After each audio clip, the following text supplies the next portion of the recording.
Hello, Pillow Fighters. I am here with Frank Dietz. We have just discussed Black Roses, and we wanted to give you a little Patreon extra talking about another little film that he was in around the same time called Rock and Roll Nightmare. And, even if the other girls didn't want to do it, I still would have done this because this is right in my wheelhouse. This is everything I love in my life. If you examined my heart and my soul, you'd probably see Thor going like this. So I'm very, very excited to do just a little casual chat because, we would be remiss if we talked about Black Roses but didn't talk about another metal movie that you were in. So thank you for indulging the Patreon subscribers. So I will start with just a little synopsis in case you haven't seen it, and then we will talk a little bit about it. So Rock and Roll Nightmare, aka The Edge of Hell. It's a 1987 horror film directed by John Fasano, and it starts Canadian bodybuilder / heavy metal singer John Michael Thor as a heavy metal singer named John Triton, whose band also happens to be called the Tritons. At a farmhouse in the middle of nowhere, a hopeful hair metal band seeking inspiration to record their upcoming new LP will soon find themselves in a furious confrontation against the Prince of Darkness himself. Ooh! Oof. It's so, I want to jump right into the ending and just go into it, but I'm not going to. I'm going to try to go a little bit linear with this. Okay. You answered some of the questions that I had in the Black Roses episode, which I'm assuming you have seen it by now, but if you haven't, go listen to that because it's incredible, and then come back to this. So the first question I really had was how you got involved with John Fasano and how you ended up in both of these films. Like, did you have to audition, which you answered, but if you don't mind repeating yourself again, so how that started? Well, not at all. As I said in the Black Roses episode, John Fasano and I grew up in the same town. So I knew John when he was in third grade. I was a little older than him. Wow. And we both found that we loved monster movies. And that's how we became friends. Mm-hmm. And he was an artist also. Like we both were artists. We loved to draw classic monsters, Planet of the Apes, Vincent Price, etc. We'd spent a lot of time doing that, and then we did in high school era and a little bit beyond. We did a lot of theater, a lot of local theater. So I knew John forever, and it wasn't until many years later, well, I don't want to say many, maybe 6 or 7 years later, something like that, where we had not spoken, where he called me out of the blue and told me that he had written a script, a horror movie, and that he wondered if I was interested in auditioning for it. And of course I was. I was waiting my whole life for that phone call, basically. And so, growing up a monster kid my entire life, it was just like, oh, I'm going to be in a horror movie. That's fantastic. Yeah. And that is what started our working relationship. So we did one movie together, Zombie Nightmare. That was that's a whole nother episode to talk about. It was such a disaster. Oh. And you Mystery Science Theater 3000 people might know it as episode 604. You know you've made it when you're on Mystery Science. Absolutely, Theater, yeah. But while making Zombie Nightmare, John and I definitely sort of made this decision that we were going to make more horror movies. And in fact, while we were, you're going to love this, while we were still making Zombie Nightmare, John had already been speaking to Shapiro Glickenhaus, the distributor, about making another movie. And so I remember John and I were in the hotel room. We're still in Montreal. And he's on the phone talking to Shapiro Glickenhaus. And I'm just standing there, and the TV in the hotel room is on, and I'm listening to John, and John is saying, "Oh yeah, we'll also film that in Canada, And he goes, "Oh, what's it called? What's it called? It's called and he didn't come up with a title yet. And I looked down at the TV, and it's in the afternoon, and what comes up on the TV is the soap opera The Edge of Night. Oh. And so I whirled around and I just went, The Edge of Hell. And John goes, it's called The Edge of Hell. And he goes, oh, you like it? Great. Yeah. I thought, he was like, yeah, I thought it was a really good title. Oh my God. That's like that. What's my name? Kaiser Sose. And that was the name of the movie the whole time we were filming it. Wow. It did not become Rock and Roll Nightmare until the distributor took it. I read that it was changed to appeal for the VHS. Like, yeah. Yeah. But in Canada, it's still called The Edge of Hell. Really? Yeah. Oh, wow. They're Yeah. both great names. I can see the appeal, though. We were talking about it in the Black Roses episode. Rock and Roll Nightmare, the title just feels more rock and roll. It feels more just accessible, I feel like. I was just worried that every movie that I was going to make was going to have the word nightmare in it. You know what? What a great career, though. I know. Nightmare City. Well, not Nightmare Black City, Roses Nightmare. Yeah.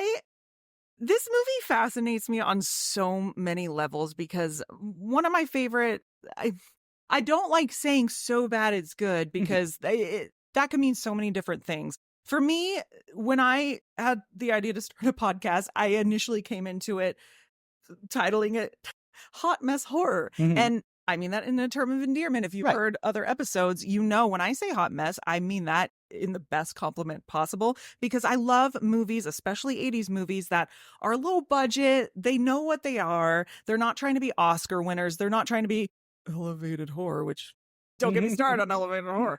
But, you know, the just silly, good fun popcorn movies you throw on, you drink with your friends, and you have a good time. This is what this movie is, and I love it so much. And I just love the fact that a real life bodybuilding metal singer, Canadian metal singer named Thor, he wrote, produced, scored, and starred in it. No. Okay, so I wanted to clarify that with you because I was going to say he's like the Canadian Tommy Wiseau. It's just like, did he just put this on because he wanted to? But I wanted to clarify with that because was that like that was a Thor thing or was that like a No, yeah. Thor didn't write the movie. Okay, that's right. John Fasano wrote the movie. Okay. The thing was that we were Americans making a movie in Canada. Mm-hmm. So, because the tax incentives were really good, it was worth it to film up there. But here's the thing: the rules, the Canadian Film Commission, were that if the director of the movie is American, then the writer has to be Canadian. Really? Yeah. Interesting. And like your cast, there's a certain level of there's only so many Americans you can put in there. Wow. Right? Okay. That a certain percentage have to be Canadians. Mm-hmm. So with Thor, it was great because we're all right off the bat, he's the lead. So that, takes care of that. But as far as the writing goes, they basically had to pull a fast one. And so they throw John Thor's name on the script and nobody really blinks an eye about it. They don't care. I didn't know. That's why I wanted to clarify because it seemed okay. So this was just a vehicle for Thor. Like I just didn't understand. Well, it was a vehicle for Thor. There's no doubt about that. Thor had been in Zombie Nightmare, had played after we fired the first zombie character, the actor, Thor came in mid movie and took over. And we all got along with Thor great, and John Fasano and Thor had got a really great relationship. And so Edge of Hell or Rock and Roll Nightmare was developed specifically to be a vehicle for Thor, for his music, for his bodybuilding, and so forth. And but John wrote the script. When I first read the script, I mean it was John's script. Okay, there's no doubt about it. Oh, interesting. And you know what? If you really study John's work, the kind of dialogue that John writes, it's obviously John. Okay. It's filled with childish innuendos and yeah. Like, I love it. but anyway, but yeah, but you know that's it's not knocking Thor at all because Right. because you know he had a huge part in you know pulling the film together without Kind a of doubt. reminds me of the old who directed Poltergeist. Yeah. Toby Hooper or Spielberg. Not comparing Thor to Spielberg or Toby Hooper or anything, but was it a limited crew on this set? Was it Very small? Okay. Very small. I mean, I think we pretty much had just the bare minimum that we could get by with. So, I mean, we shot that movie for something like I think a total of $60,000. Whoa! And we now I've not actually substantiated this, but I've heard it said that, or John, let me say this. John used to tell me that they basically lied to Shapiro Glickenhaus and told them that we had matched their $60,000 and that we actually had $120,000. We did not. Oh. So we made the entire movie for the $60,000. Oh my God. And so to do that, we all had to wear many hats. So almost nobody did just one thing. I was going to ask, because you mentioned in Black Roses that you did some of the effects. So did you do some of the effects on this one as well? I did a lot of them, actually. Oh. We spent many months previous to going back up to this was Toronto, yeah. Down in John Fasano's New York house basement, where Tony Bua was essentially teaching us how to create all these effects. Wow. So he taught us how to use sculpting tools, how to make a mold, how to run foam. That's so cool. Like we were all new at it. Yeah. But we were determined to learn it and do it ourselves. So all of the effects, with the exception of the devil at the end, and that's another story. We'll get there. God, yeah. We'll get there. We're all done by myself, by Jim Sorrell, who played Steak, by John himself. We all like spent months, learning how to do this stuff and creating these effects, and it was great. That's actually pretty incredible because, again, a lot of people in other people's eyes, oh, it's cheesy effects. It's so cheesy, which, to be fair, most anything prior to 2000 people would consider cheesy because it's not CGI or whatever. I find that endearing, and I see the challenges in making those. And I think, like, I just see the talent behind making those, which is why I love these movies so much. And the fact that y'all just learned how to do that stuff is incredible. Yeah. Did you do the spewing little Cyclops? I puppeteered. No, I didn't puppeteer the one who spits in the cup. I puppeteered the one who's smoking the cigarette. And I think the one where the Coke can goes on his hand. Yes. Like, yeah.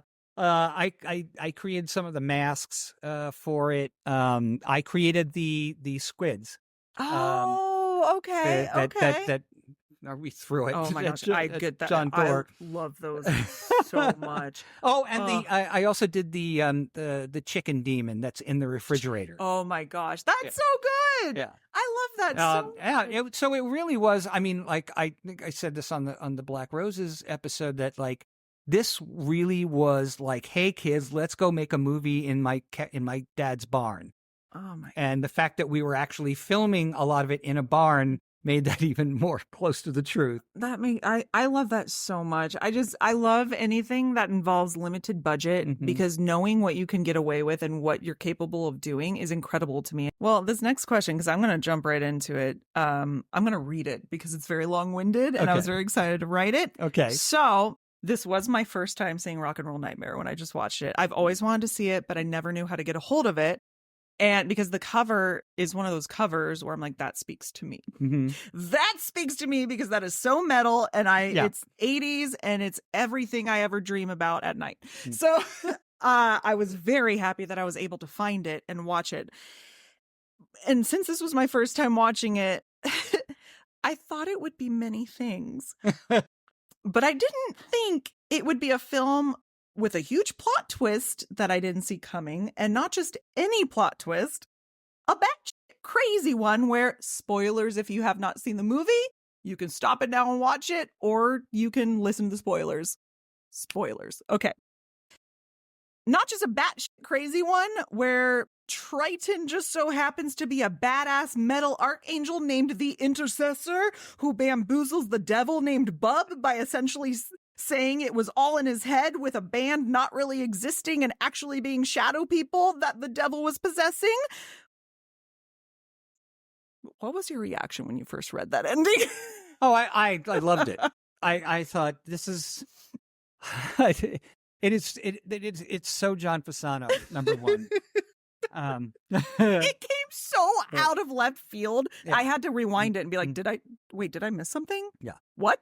Well, earlier before we started recording the other episode, I pointed out there's a caricature of Felissa Rose from Sleepaway Camp there, and we were talking about how that movie, if it wasn't for this crazy ending, this shocking ending, that nobody would pay any attention to that movie, because that is what, otherwise it seems like just another 80s slasher movie where that there were a dime a dozen back then. Yes. And this is a movie that turns it upside down in the last act and does something that's just so outrageous that you can't not, like, everyone is just like, what did I just see? Like, well, and this movie actually really deserves a second watch. I remember one of the questions I had was, how did all those people fit in the van that drove for 10 minutes in this movie? Like, how did they all fit in there? And then you go back, it's like, wow. The real answer. Oh, yeah, they weren't in there. Yeah, they weren't in there. And you think everyone is so cliched. This is so by the book. Yeah. But that was the point. Right. They were written to be cliched because he learned from the horror movies. And I actually think that is brilliant. I love that so much. Yeah. And what's really weird is now the van scene, is as infamous, is almost as infamous as the last act. The fight. But what's so funny is that I realized not that long ago that in the weirdest way possible, it almost justifies it, because if they were shadow people to begin with, then there never would have been anybody in the van until he got to the farmhouse. Right. Oh my gosh. But that wasn't planned. So, oh my God. I mean, the truth is that the movie ran very short, like 6 minutes short. And it had to be padded. See, and I love it because usually it's like add boobs, add sex. Did they add both to this one? Because there was a lot of sex in this one. We didn't. No, everything that was shot in those 7 or 8 days. We did not have the luxury of being able to do any kind of reshoots, and that's part of the reason that the van scene exists, is that was shot way after the fact, after the movie came up short, and the distributor was like, well, it has to be at least 86 minutes, I think is what 87 minutes. And so John was now stuck with this situation where, what can I shoot where that's not going to cost me any money? And what resources do I have? I can't afford a camera crew. I can get a hold of a camera. So what are the things? All of the American actors are already back in New York. Oh, wow. They're not still up there. Yeah. And the Canadian actors have probably moved on to, whatever their next gig or whatever. And even then they couldn't pay them. Yeah. But because John Thor was a producer on it, like, he was obligated to. So basically what John Fasano had to work with were 3 things. He had a camera, didn't have sound equipment. He had Thor, and he had the van. Those are the 3 things. Wow. So that van scene was shot MOS, meaning their mid-out sound is what that means. And it's just John in the van, right, pretending like he's talking to people in the van, right? And then there was another scene at the end, which was just Thor standing in a graveyard, which they found a graveyard, and they just had him, and they did a voiceover later for it. Okay. That, so they didn't have to record any sound or anything like that. So that was the 2 things that they were able to shoot to extend the movie, aside from slowing down the end crawl as long as they could, to grab another minute out of it or minute and a half out of it. But I mean, that's the truth about the van scene. I mean, it was that wasn't filmed until way after we had shot the movie. I love it though, and it's when you're watching it, if you don't know the backstory, it's like, why is it so long? But if you know the backstory, I want to rewatch it because I love it so much. Alyssa, it is 3.5 minutes long. I timed it. It's 3.5 minutes of nothing but a van driving down a street. I love it so much.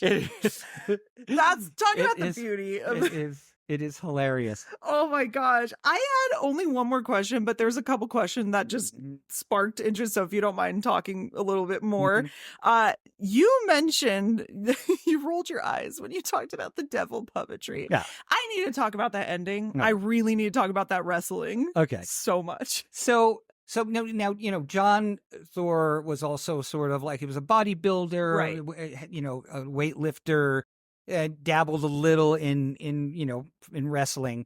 And John Fasano was a huge wrestling fan. Okay. So I think the intention always was that it was supposed to be this fight between the devil himself when he finally shows himself and the archangel, the intercessor.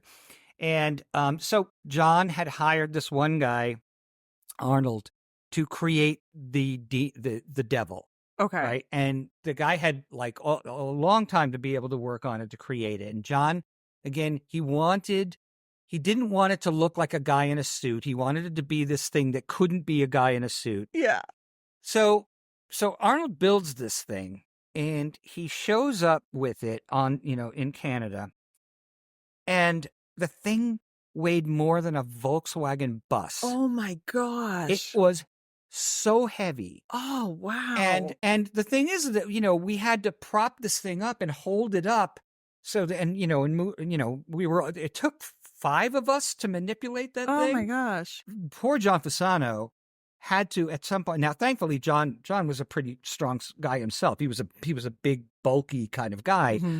Would have to hold up with one arm this thing that had to weigh 50 pounds. Oh my gosh. I'm saying at least. And hold it up so that John Thor could fight it. It was, oh my God. But I wouldn't give to see BTS footage. It was miserable. Oh my gosh. Wow. I mean, in the end, being the movie that it is, I guess in certain ways it adds to the hilarity of it. It does. And then John Thor standing there in his cod piece and his gold lemming. It is fabulous. And his big 80s hair and his eyeliner and all. It's just so over the top and so unexpected that I love it. I love the reactions people get from it. I just love the what the was that? No, seriously. Yeah. And when he goes he's like, ah, that's my soul. My soul is John Michael Thor. That's just who I am. I mean, props to him because he gives it his all in that ending. He goes balls to the wall, and it is fabulous. Here's the thing. The thing about Thor is that he never did anything halfway. He was completely committed to what he was doing. Especially in the shower scene. Of course. I would be too. Which, by the way, you have to understand that water was ice cold in that shower. Oh, I don't even want to think about that now. Oof. Doesn't do Thor any favors, I'll tell you that right now. Oh my God. Well, it does her favors. I'll say that. It does someone favors. I'm just going to ask you my 2 other questions because otherwise, if I don't stick to the script, I will keep you all day. Okay. I'm precious of your time. One quick little other side question. Did you actually play instruments? Were you the bass player in the... I was a bass player in Rock and Roll Nightmare, and I was the bass player at the beginning of Black Roses. Oh. And do I play the bass? Not a lick. Oh my gosh. I do not play guitar. It was all fake. Well, it's right there. You can play my bass if you need to. Yeah. I had no idea. Yeah. So in fact, for the close-ups, they would actually put somebody else in my costume and, Really? shot Oh. tight for, to see that it looked like I was actually playing. So The magic that's the of magic film. of movies. The right? magic of movies.